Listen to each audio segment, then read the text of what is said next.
A Mimi e o Pipo. E a mãe é o pai. A mãe Puma é a Mimi. O pai Puma é o Pipo. A Mimi e o Pipo dão pão ao pato. A Mimi e o Pipo fazem papa com um pau.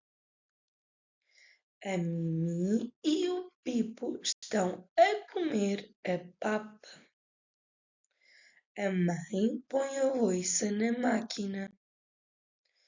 No final, a mãe Mimi e o pai Pipo usam o mapa no carro. A Mimi e o Pipo vão buscar o bebê à escola.